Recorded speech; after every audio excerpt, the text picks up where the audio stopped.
আজকে মশার সাথে সাক্ষাৎ করছিলাম আমি। তাদেরকে জিজ্ঞেস করলাম, তোমরা ময়লা পানিতে ডিম পারো কেন? মশা বলল, কারণ ভালো পানিতে ডিম পারলে মানে সিদ্ধ করে খেয়ে ফেলবে। আমি তাদেরকে জিজ্ঞাসা করলাম, মশার কইলে তোমরা মরো না কেন?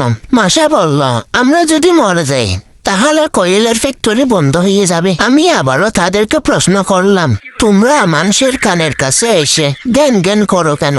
মশা বলল, মানুষের পায়ের কাছে কিংবা অন্য কোথাও জ্ঞান জ্ঞান করলে মানুষ শুনতে পায় না।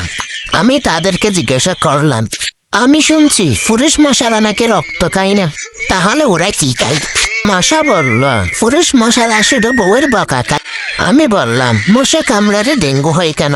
মশা বলল, মশা নাকি শুধু মানুষের রক্ত নিয়ে যাবে, ওদের কিছু দিবে না। মশারা এত স্বার্থপর না, তাই মানুষকে ডেঙ্গু উপহার দিয়ে যায়। মশার সাথে সাক্ষাৎ করার আমি মশার উপর রিসার্চ করলাম। মশা অনেক রকমের হয়, যেমন পড়তে বসলে যে মশা কামড়ায় তারা হলো অশিক্ষিত মশা, খেতে বসলে যে মশা কামড়ায় তারা হলো ক্ষুধার্ত মশা, ঘুমানোর পর যে মশা কামড়ায় তারা হলো কাপুরুষ, জেগে থাকা অবস্থায় যে মশা কামড়ায় তারা হলো সাহসী, মশারের মধ্যে যে মশা কামড়ায় তারা হলো অতিরিক্ত চেষ্টা, মাঝরাতে যে মশা কামড়ায় তারা হলো সিঙ্গেল, টয়লেটে যে মশা কামড়ায় তারা হলো নির্লজ্জ, দিনের বেলায় যে মশা কামড়ায় তারা হলো এক একটা চুটলু।